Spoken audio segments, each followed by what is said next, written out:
So what's up? How we doing today? We're going to look at some improv tactics from Jerry on Catfish Jam. Let's look at 3 general approaches he takes to playing on this tune and break down what they are. So let's listen to the first one, and I want you to see if you can figure out what it is. I'm really overdoing and emphasizing this one approach. So see if you can figure it out, and then we'll break down what it is.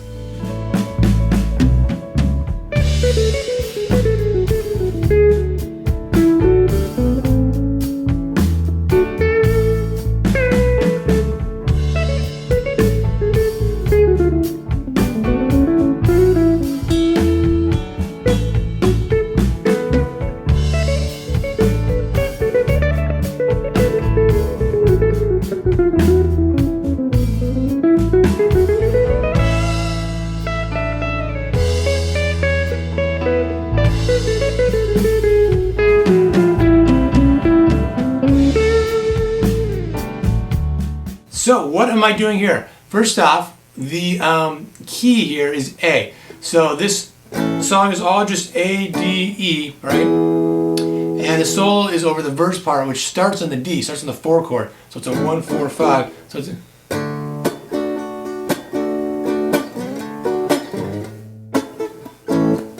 back to that, right?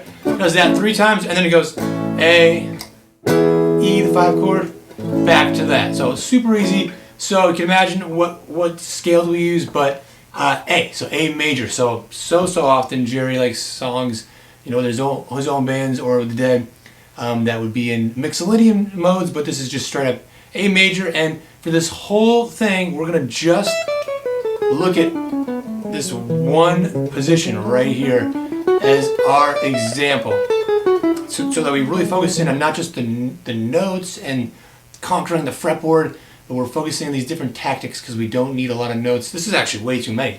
We don't even need this many to do a lot of these things we're going to look at. So what am I doing there? I'm focused on a particular rhythm. I'm just doing that fast kind of double time sounding thing he's doing. I'm just starting up with, if I can do it right. Oops, you know, throwing extra notes here. So, but that kind of stuff. And just doing a lot of that. So it's something that he does. Obviously, he developed it more, developed it a lot better than I have, right? But over his time, he kind of did it more and more often. So really make sure you've got that approach down. And if you think, I can't do that, like with all these different notes, he's doing this little cascading, these patterns. Our grade does that a lot, but you don't have to do that. I mean, work your way up to just like, or maybe like in one spot, like,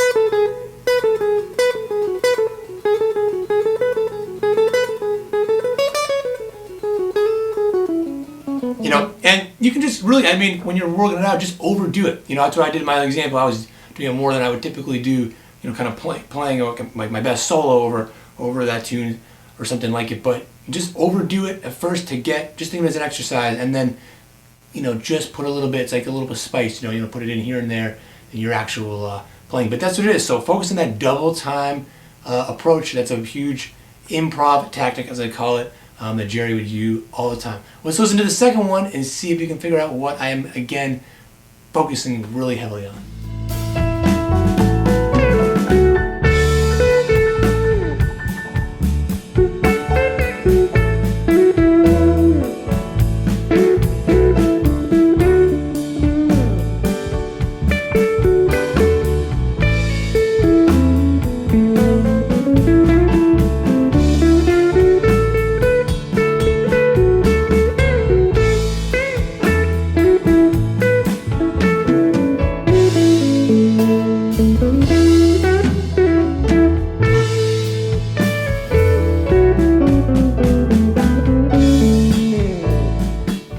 So here I am focused a lot on just the arpeggios, just the chord tones, whatever you want to call them, you know, just breaking down the chords. So we have all these notes for A, and then we have these notes, or starting, I should say, on D, because we're starting on D, forgetting. And then for E,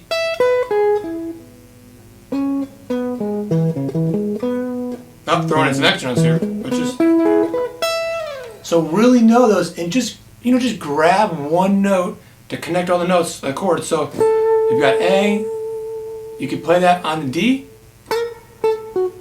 play it on A, and then on E, you could just drop it down right here, or bring it up 2 frets to this note here. So you just look at those 3 charts, and I also have this chart for purchase down below if you're interested, and the track as well, so you can kind of just hang on to this stuff and really utilize it for practicing. So you go down, right, and just grab that, but I can outline these chords without actually playing along with the track and make it sound like it by just focusing on these chord tones. So going on the D,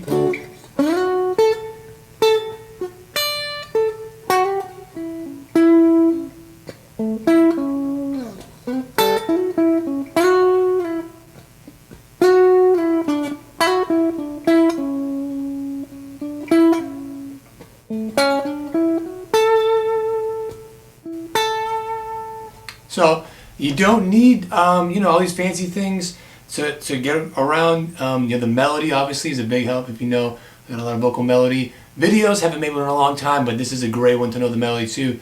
But knowing those chord tones will make you sound much more melodic, because that's what melodies are often built around, is chord tones, following the chord progression.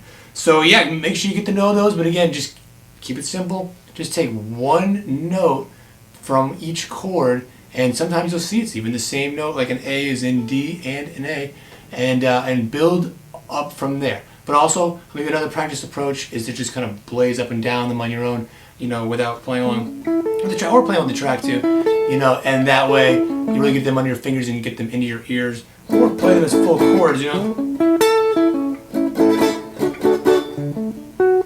you just off the ones you already know. If you already know that one, you got that right there. With that extra note right there, maybe you didn't know. That's it. So that's it with the chord tones. Make sure you really know those. But let's check out the third one. Again, emphasizing something a lot, and then let's see what it is.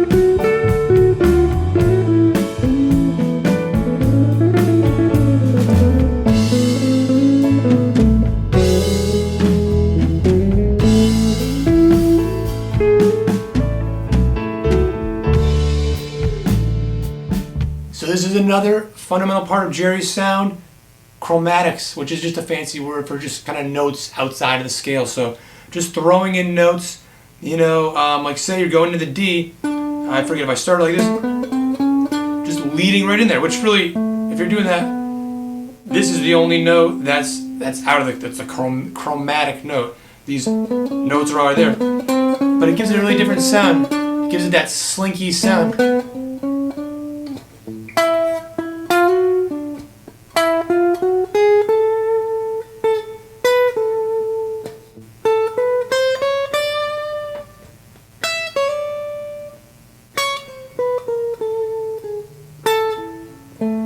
So you can see I was, that sounded like the progression, right? What was I doing? I was hitting those chord tones. I'm kind of combining the two ideas here, right? Of hitting those chord tones when the chords happen, but just leading into these notes through chromatics, just going up 3-4 notes into it, sometimes 3-4 notes down too. And that's a big part of Jerry's, improv techniques and tactics. So really work that out. Just if you can, say if you go like this, see if you can do it the other octave. If we broke out of this pattern, or say hand position right there, or you could try to stay into it here. You're just going right here, reaching out right there, going into the A, and messing around with it like that. And so hopefully those 3 things you can work on individually. Just take your time, but you put them together, and it will get you more of that Jerry approach. And again, if you want to get the best out of practicing this stuff, check out the link down below. I got the track, the full extended track version for purchase, along with the PDF. So you got all this stuff written out for you right there. And if you're a patron, you get not only access to that, but you get all my past stuff too, and future stuff if you stay on with the subscription. So check that out, and I will hopefully see you in the next video.